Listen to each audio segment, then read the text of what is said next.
Today we're going to do History 217, Organized Crime Beginnings. For my organized crime area for Nevada history, I divided into two. The first lecture we talk about organized crime in general, and then at the national level. And then the next lecture will focus in on specifically Nevada and Las Vegas. So organized crime beginnings. The first thing we want to go over is what are some issues when studying the topic of organized crime.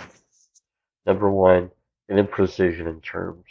We tend to use words like gangster, mobster, mafia, bootlegger, kind of a catch-all for uh, everyone. We tend to say mob and mobster, mafia for kind of just any organized crime figure.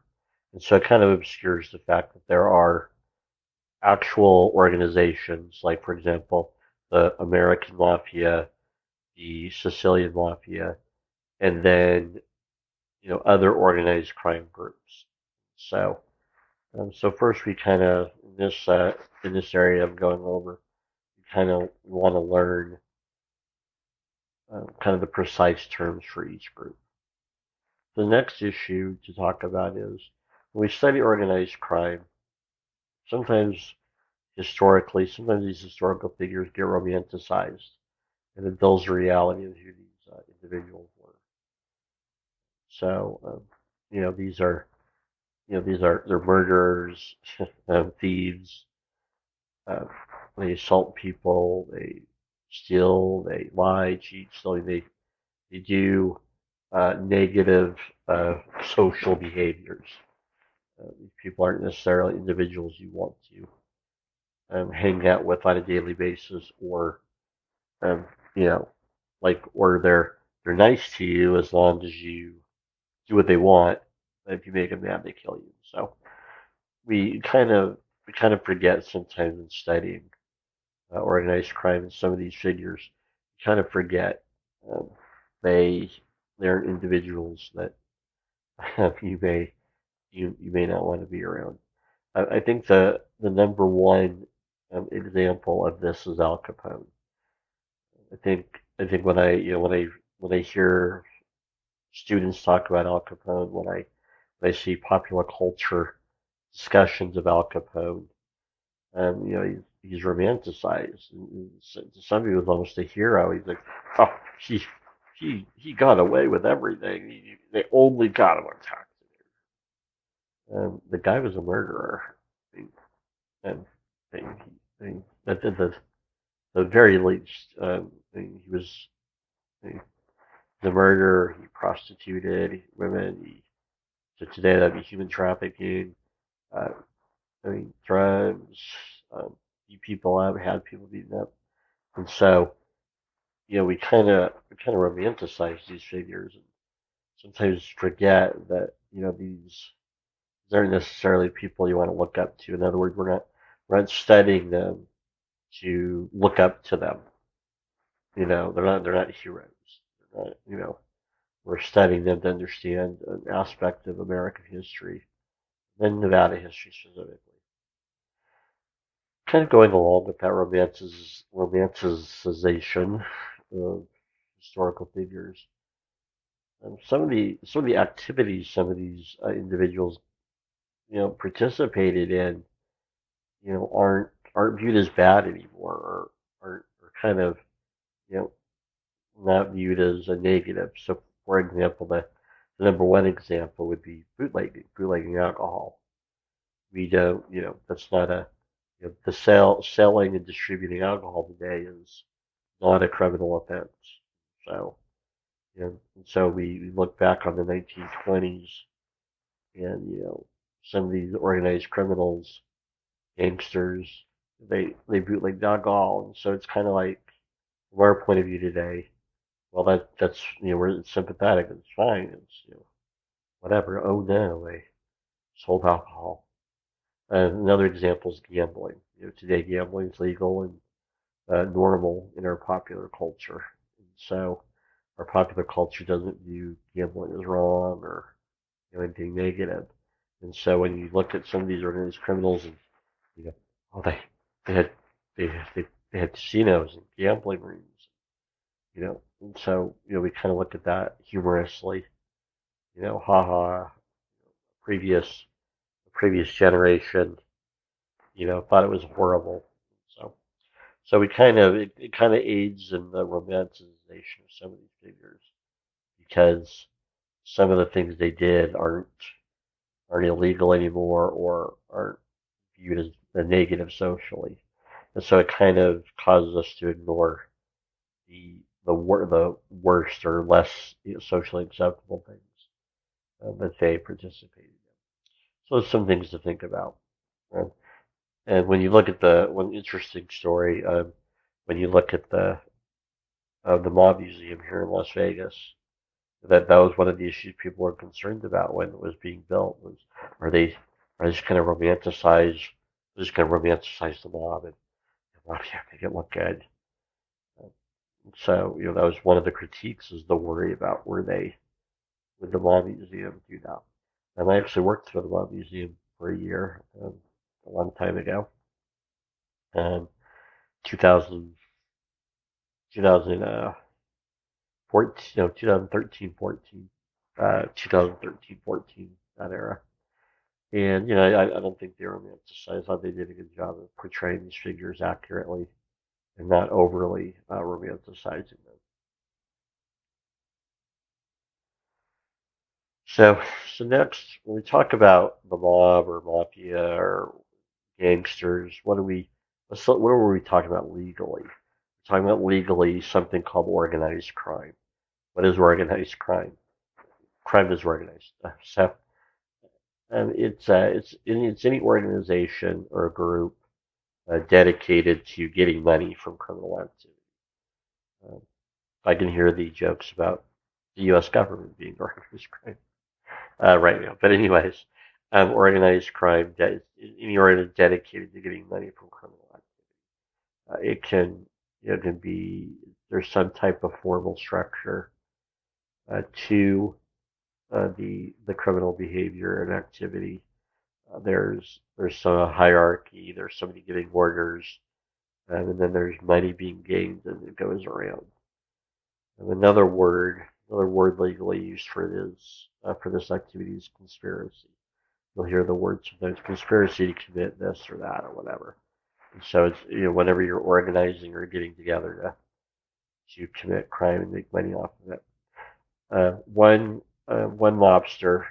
mafia member, described it this way: to make as much money as possible by doing as little work as possible. So you're not getting money through you know going to a 9 to 5 job. You're getting it through being criminal behavior. The FBI's official definition would say any group having some manner of formalized structure whose primary objective is to obtain money through illegal means. And so, and then there's about what is organized crime, right? And I've heard I've heard people refer to other to legitimate things as organized crime. But anyways, that's kind of funny. When we study organized crime in America, we can trace it generally back to 19th century Europe and 19th century Italy. So there's three groups. There's three groups in Italy that developed in the late 19th century that affect American organized crime, the development of it here. So the first thing I'd go over is what is Italy like in the late 19th century? Italy in the late 19th, Italy before 1860s wasn't one set country, Italy and a nation state like we think of a nation state today. Italy was divided up among different political bodies, cities, city states. The Catholic Church had a bunch of land, dukedoms, like little land of wealthy individuals being dukes and princes. So it's kind of a patchwork of different polities or political bodies, as a political science would say. In the 1860s, groups of, they Italian nationalists got together and wanted to unify Italy as one unitary state. The last time, so we're in the 1860s, right? The last time Italy, as was kind of a one unitary state, that would be the 5th century, going all the way back to the Roman Empire. That's about the 5th century.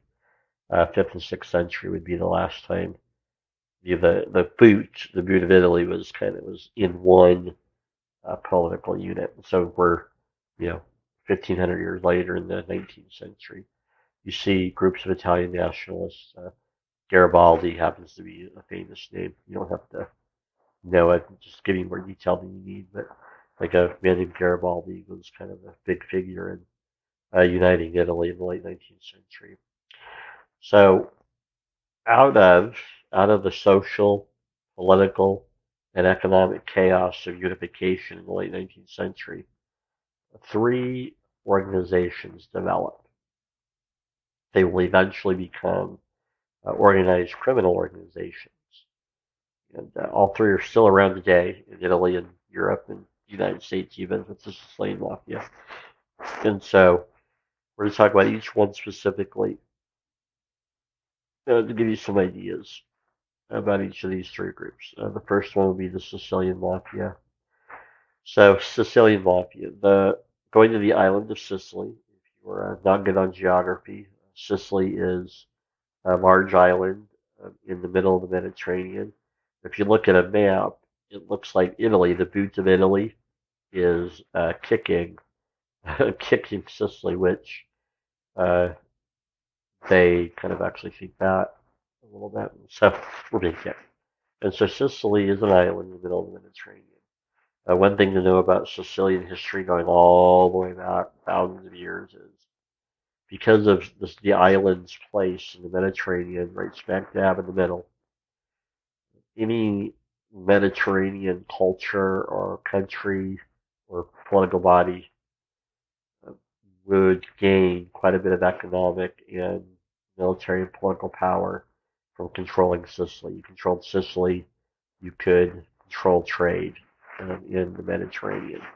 So when you study the history of the island of Sicily, it's one of constant attempts to control by outside groups from the ancient Phoenician, going all the way back, ancient Phoenicians, 3,000, 4,000 years ago, going all the way through. Name every Mediterranean group, from the Phoenicians on, uh, Greek, Roman, Egyptian, um, Roman group, different Italian groups, European groups, Ottomans, different Muslim groups like the Ottomans and the Moors, Arabs. And so Sicily has this long history of kind of being foreign influence. Everyone's trying to come and take over Sicily. And so for people that have lived on Sicily for generations and generations and generations, by the 19th century, you have developed in Sicily a very tight knit, closed group uh, of people and culture. It's like we got to depend on ourselves. Uh, Everyone's trying to come and take over. So you have a very close knit family, closed culture in Sicily. And so to give you one example, or an example, what generally would happen in Sicilian culture by the 19th century is each each town or estate or area of Sicily would develop kind of their own tight knit close group, and usually they would look for their protection or their to solve their problems. An individual might be the biggest landowner in the area or the richest man in the village. He would become kind of the man of honor. And by the way, mafia in Italian means man of honor. And so you have the man of honor. He would be who people look to for protection. for help to, could be financial, could be money, could be relationships, could be to adjudicate disputes. This man of honor kind of became the head of the family culture. And so you're kind of bound to this man of honor through loyalty and family. It could be a blood relative, but if you if you're bound to him by loyalty, you become a member of the family. If you're not blood or married into it. And so you have in Sicily, all over Sicily, you have these men of honor all over Sicily who have these family ties of loyalty and blood and marriage. And we're going to help each other out. Right? I will do you this favor. Maybe someday you'll do me a favor. You work together. You're loyal to each other. You look out for each other. You protect each other. And so you have the development of this mafia or this organization of each village having that man of honor who looks after his family, right? And you look after him. You're his family. Okay. So late 19th century, you have Italy. Italy is forming as a country, and they would like Sicily to be a part of Italy. So you have Italian, Italian military units, Italian politicians Italian law enforcement going to Sicily and saying you guys are part of Italy now. And so for a lot of Sicilians, this is just another example of non-Sicilians once again taking over and oppressing or dominating or taking over us poor Sicilians. So we can't rely on outsiders. We can only rely on our family. And so these men of honor, as Italy is forming and developing, you have these men of honor kind of become the point of resistance to the development of Italy taking over the nation state, the legal system, the political system, the law enforcement, the military. And so these men of honor become, you know, socially unacceptable from Italy's point of view. They're no longer, men of honor protecting their family. They're traitors. They're criminals. You know, they're trying to stop Italy from being Italy. And so, as Italy develops over the late 19th century into the 20th century, as Sicily becomes incorporated politically, economically, and legally into Italy, these men of honor, these families become criminal organizations. They make their money by um, performing criminal behavior or criminal activity. So that's how you have the Sicilian Mafia develop. In order to be a member of the Sicilian Mafia, you have to be Sicilian. To be a made man in the Sicilian Mafia, you have to be Sicilian. And so this is an example of imprecision of terms. You call somebody a mafia member or whatever, well, they're in the mafia. Well, it, if it's the Sicilian Mafia, unless you're Sicilian, you're not in it. You can work with them. You can work with the Sicilian Mafia, but to be the Sicilian Mafia exists today. It's an organization that exists today.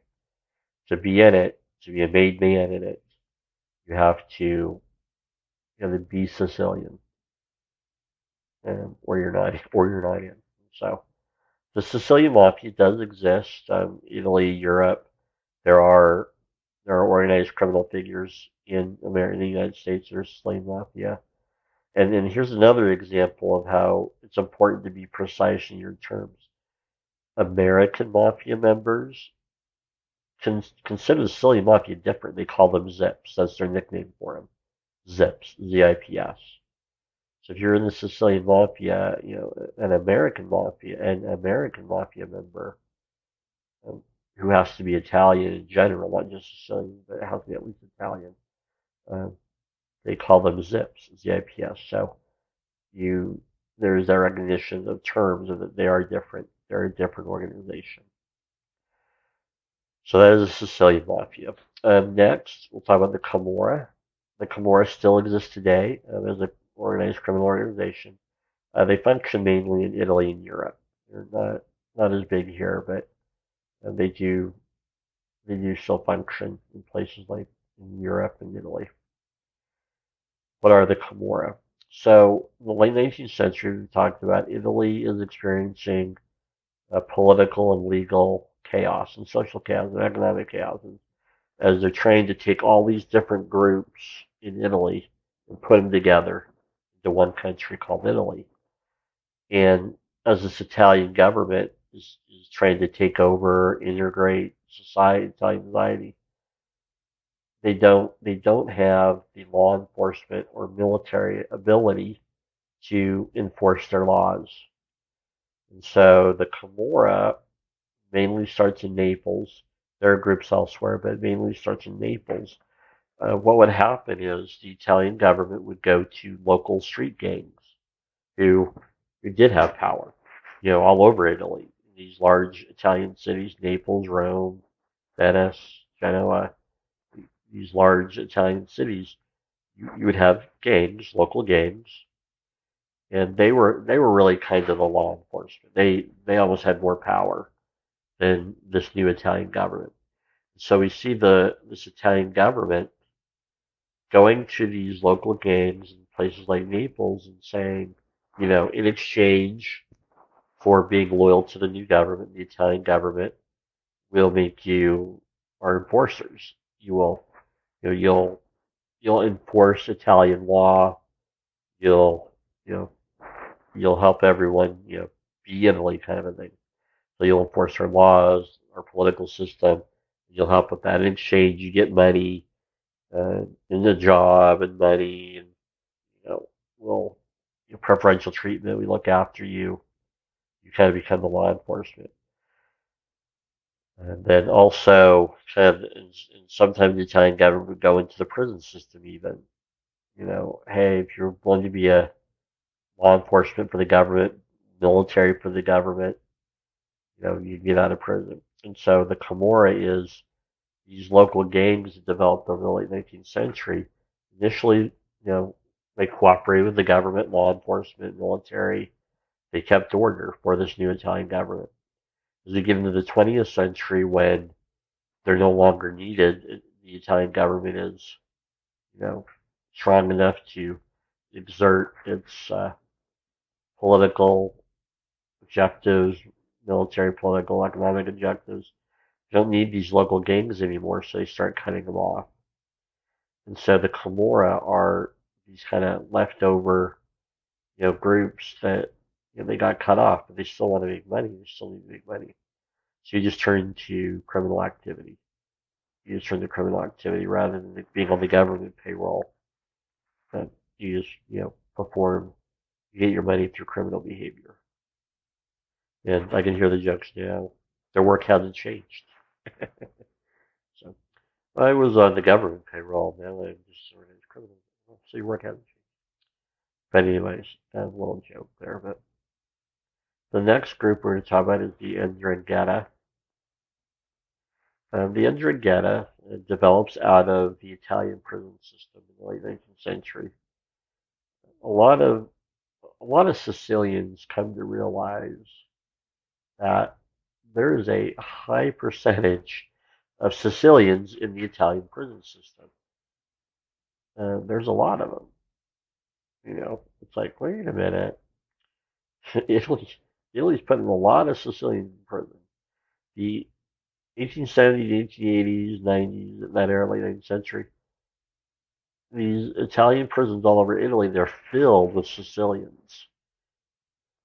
And so what happens in the prison system, you have these Sicilian individuals, prisoners, you start developing kind of the same model as in Sicily. We need to have a culture. We need to look for who's going to protect us, who's going to look after us, who's going to do favors for us, and maybe we will do them a favor. You start developing these ties of loyalty in the prison system. But you'll have the man of honor who looks after everyone, the man of honor that looks after everyone, and and he will do you a favor, Maybe someday you will do him a favor. And so you have these Sicilian transplants in the Italian prison system developing these families, ties of loyalty. And then when they get out into Italian society, um, you know, who are your family? Who's your family? Your family is those prisoners, those Sicilians in prison with you. So the Ndrangheta is an organized criminal organization today. It's kind of out of these descendants of these Sicilian prisoners. That then when one's released, they stick together and you make your money through criminal activity. The Ndrangheta is still around today in Italy, Europe, and so you have the development of these three different organized criminal groups. For our purposes, so the Sicilian Mafia will be the one we're going to talk about the most. Coming to America, this section, so we've been in Italy, we want to come to America, so let's move on to this next section. First, we want to look at immigration to America. First, we're going to throw in New Orleans, which is interesting. A lot of students, think organized crime. We're going to talk about New York or Chicago first. Students always a little surprised we talk about New Orleans first. So, New Orleans in the 1890s, you have large numbers of Italians coming to America in the late 19th century. Millions and millions of Italians. So they've settled, all over. One of the main communities of Italian immigrants in the United States in the late 19th century settles in New Orleans. Among this Italian community, you have good people. Just like with any immigrant group, you have good people who want to work hard, make a new life. And you have other people who are here for nefarious reasons. And so among these Italian communities that have immigrated from Italy, you have the development of what's called Black Hand extortionists. So just a word, by the way, Black Hand. When you study European history, in groups, subversive groups, when you study European groups, subversive or political or radical or criminal, Black Hand is actually kind of a brand. It's kind of a common name. When you study European history, you see Black Hand everywhere, just in the various languages. I guess you could say they're not very creative with names, but so when we say Black Hand extortionists, meaning like groups of individuals have gotten together to form a criminal organization, criminal group, and they just name themselves the Black Hand in Italian. So, and just so you know, that's a common it's a common name. The Black Hand is a common name for groups all over Europe in the 19th century. Like again, you could maybe not very creative. Like, should we name our girl the Black Hand? Okay, so and so that's a pretty common name. But anyway, so you have these extortion rings or extortion groups developing in New Orleans, and you see them in other places too, like New York. I'm sorry, New York and Chicago. And the police chief, the New Orleans police chief, David Hennessy, he is considered to be the first, or one of the first law enforcement officer in America murdered by organized crime. David Hennessy was investigating these extortion rings that were developing all over New Orleans and other parts of the country, but mainly New Orleans. He is assassinated. He'll be murdered, and um, it's kind of a sad story after that. He gets murdered. Um, there is a wave of kind of anti-Italian sentiment through New Orleans. Uh, Police start rounding up Italians, and so 11 men will be hung for shooting or killing David Hennessy. Some historians argue they were they were executed more for the crime of being Italian than shooting David Hennessy. But and so you kind of see an uptick in kind of, oh, these Italians got to clean them up, kind of a thing. So that's New Orleans. Next, New York. Sorry, New York. So what do we know from U.S. history? From U.S. history, we know in the late 19th century, millions and millions and millions of immigrants were coming to America, and they come through New York, right? Ellis Island. You know that from popular history. When a lot of these immigrants were coming to America, these millions and millions and millions and millions of immigrants were coming, a lot of them settle in New York. They settle in different ethnic neighborhoods in New York. Little Greece, Little Italy, Little Russia, Little this, Little that. The Jewish neighborhood, the Irish neighborhood. So as these people come to America, a lot of them will settle all over New York City in these various neighborhoods, and in each neighborhood kind of has an ethnic uh, group to it. And in these ethnic neighborhoods, you have gangs you have gangs forming.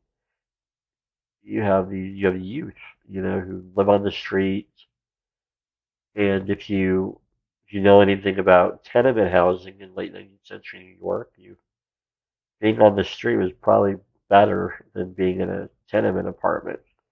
A small apartment, 10, 20 people, I mean, so 10 people in an apartment.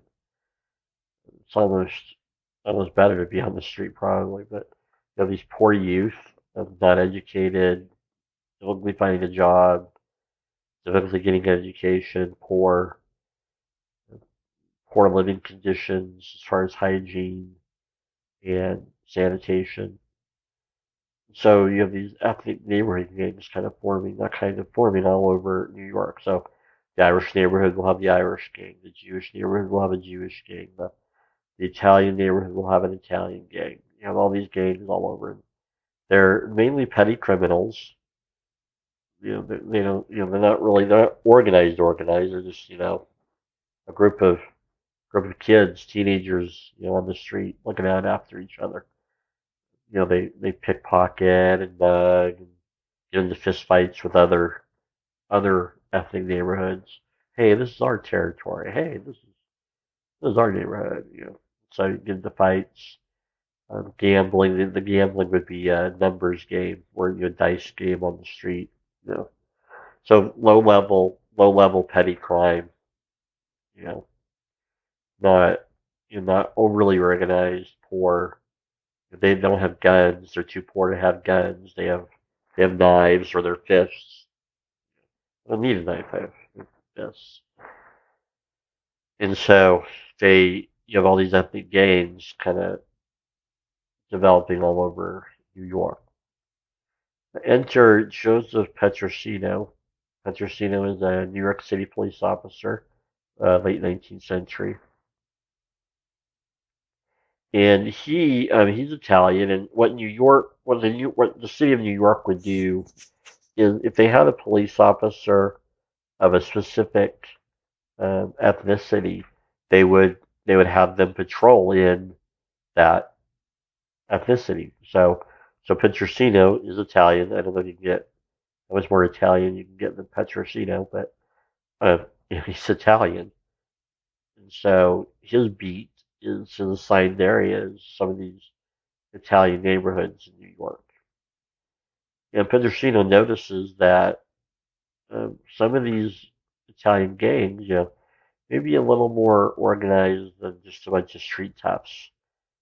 They may be getting some help, and he starts to suspect that there's some organization between these New York City gangs and going all the way back to Italian organized criminals in back in Italy.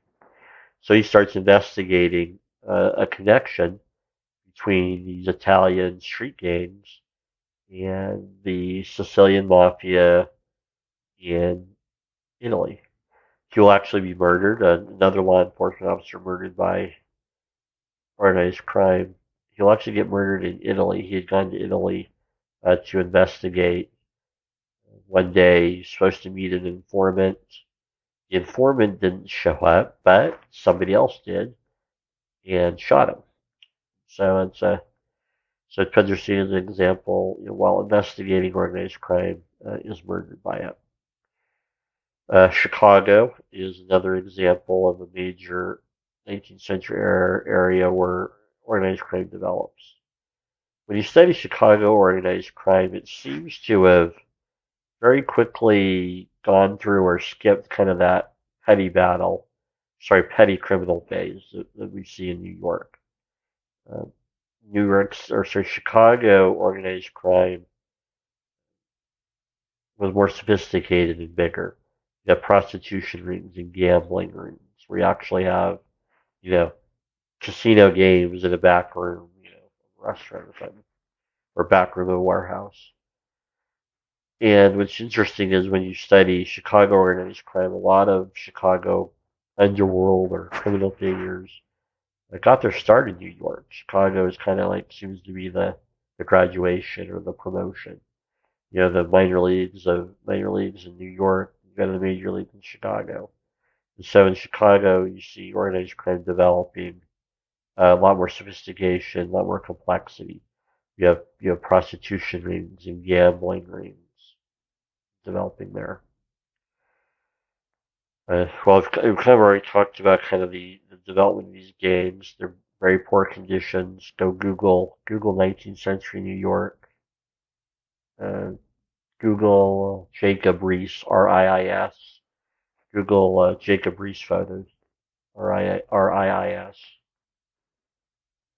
and you can see like there's some pretty tough conditions that these people live in, and so kind of down on their luck, uneducated, poor, no real way to get ahead.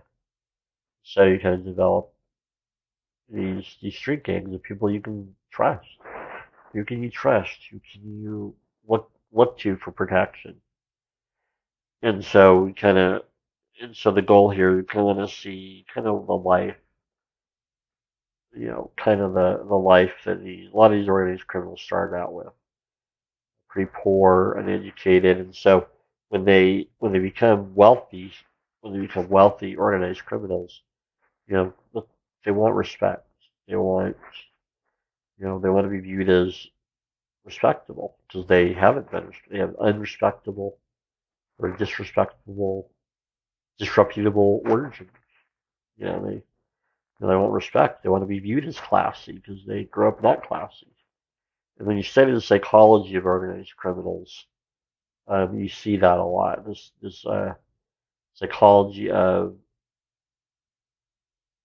life, life being one way, poor, or you know, looked down upon, or not making it. And organized crime becomes your path to success. Organized crime becomes how you live the American dream. And then that's the thing, when you study organized criminals, a lot of them, they just want to be viewed as businessmen. You ask them if they're criminals, or no, they're respectable. I'm respectable. I'm a businessman. I'm respectable. This is how I live my American dream.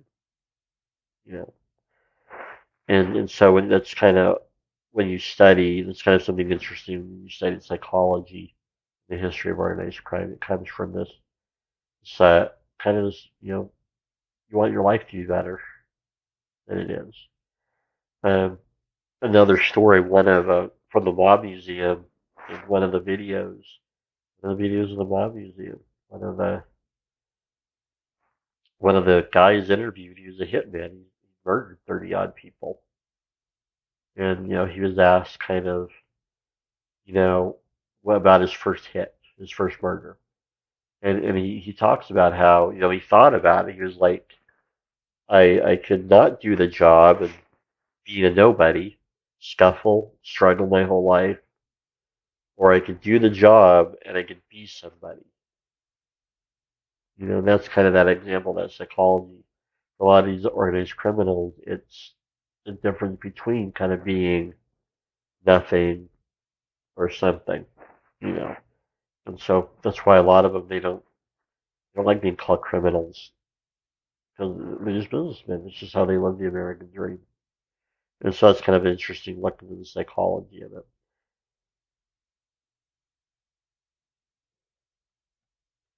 Prohibition in the 1920s. Prohibition in the 1920s. I, I like to give students different points of view and different perspectives. That's why some students like me and some don't. But some don't want different perspectives. They just want to be told what they already think. They want what they already think confirmed, and others want different perspectives. But here's the problem with prohibition. Um, it is it is generally thought like I've not read a historian who doesn't think this, but historians generally, historians of U.S. history, historians of the 1920s, prohibition, the decade or so when the sale and distribution of alcohol was illegal, historians generally argue that that was organized crime's big break. When all of a sudden you can make a ton of money bootlegging alcohol, historians generally agree that that was organized crime's big break. It turned these petty street gangs into gangsters. It turned you know it turned these poor street kids into wealthy businessmen. They went from they didn't have knives anymore. They had Tommy guns, drove cars, dated classy dames. They hung out with a better class of society. They moved up in the world. And so prohibition is generally viewed as organized crime's big break.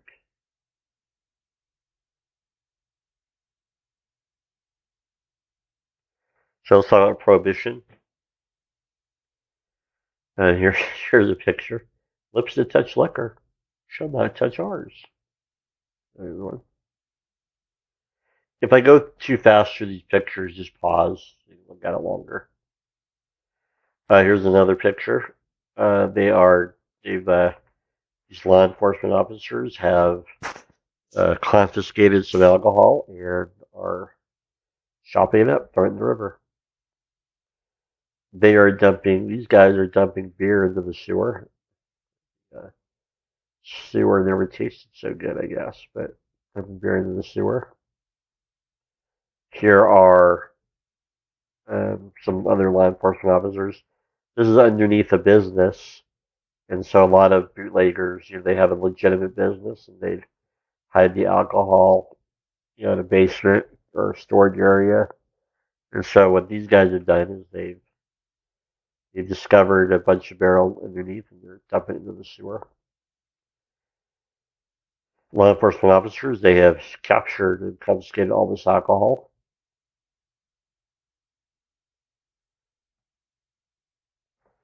So you have the Prohibition Amendment is passed. However, Congress needs to set up an enforcement mechanism for prohibition. So you have the Volstead Act.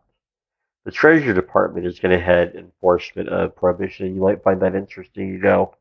Why the Treasury Department? Why are they in charge of enforcing prohibition? You have to go back to the days when the 1920s, the U.S. government was a lot smaller, a lot less totalitarian, um, a lot more restricted in what they could do. And society generally had the attitude that government shouldn't be allowed to do just whatever it wants. There should be some restrictions on government. So for you as a student, you're not used to that. You're used to a culture where, a lot of people think government can do whatever it wants. And, so kind of a totalitarian strain today. But so you kind of lose the sight. Back then, the 1920s government's a lot smaller. Um, the only part of the U.S. government in the 1920s outside of the military that could really enforce prohibition legally, law enforcement wise, would be the Treasury Department. And why? What is the Treasury Department trying to enforce? You guessed it, tax laws, right? The FBI existed in the 1920s, but it's very small, very new, not a lot of power and authority. Today it's run amok, but back then, you know, it barely exists. So that's why the Treasury Department heads up the enforcement. They're really in the 1920s the only outside of the military, the only government agency that really has the ability to enforce prohibition. State and local law enforcement will then cooperate or help. So the Treasury Department, they send out their Treasury Department officials, and they go and they get help with So that's why you had those pictures where you saw a lot of law enforcement around, because you'd have Treasury Department officials, marshals, and then around are the local the local law enforcement. So another interesting aspect of the Prohibition Amendment that maybe people miss is who it's aimed at. Notice how the amendment is the sale and distribution of alcohol is illegal.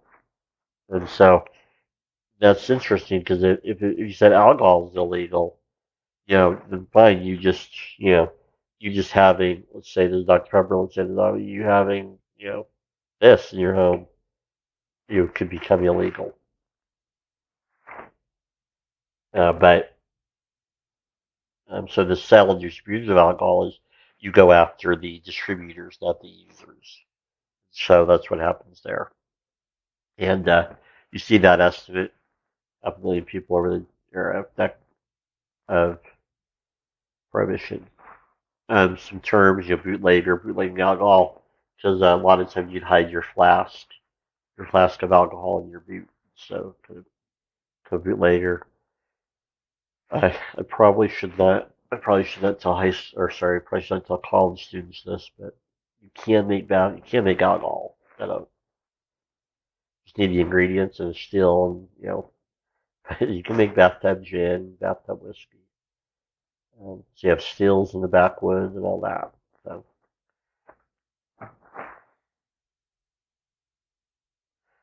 this is an interesting aspect of the Prohibition era that a lot of students don't know about. They're generally very surprised when they find about this. So during Prohibition, alcohol is, because of the Prohibition Amendment, alcohol is a controlled substance. So what happens is the U.S. government can regulates it. So, well, Mr. Bills, what if alcohol is a medicine? And so here you go. So doctors could prescribe alcohol as a medical prescription.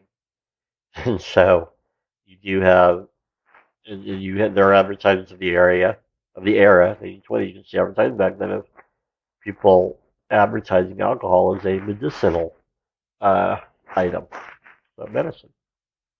And maybe today, maybe some of you view alcohol as a medicine, but anyways, and so you have, it's estimated, I think on the next slide, I have it, yeah, over 1 million gallons a year. It's estimated Americans drink alcohol with a medical prescription. 1 million gallons a year, a lot of alcohol. So a lot of students are blown away by that. Just go to your doctor. So in the 1920s, you got your medicine a lot of the same way you do today. You need medicine, what do? You go to the pharmacy, right? The drugstore, the pharmacy. The same thing in the 1920s, they go to the pharmacy. If you went back in time in the 1920s, that's something you would recognize. You need medicine, go to the pharmacy. If you lived in the city, go to the pharmacy or the drugstore. If you lived kind of in rural areas, they're somewhere close by or near or even far, you go, somebody would be a drugstore or a pharmacy. And so these pharmacies would have, in the back cabinet, and they have all the other medicines, right? And they'd have some alcohol. They have alcohol as well, and you get that as a medical prescription. Anyways, so yes, and just like today, you go to a pharmacy 1900 years ago, you did the same thing. Go to a pharmacy to get your medicine. So so that would be a connection if you ended up in the 1920s somehow. That's something you could kind of, okay, recognize this. You know. Probably the most famous Prohibition era word, speakeasy, hidden saloon. You had to know the password to get in the speakeasy.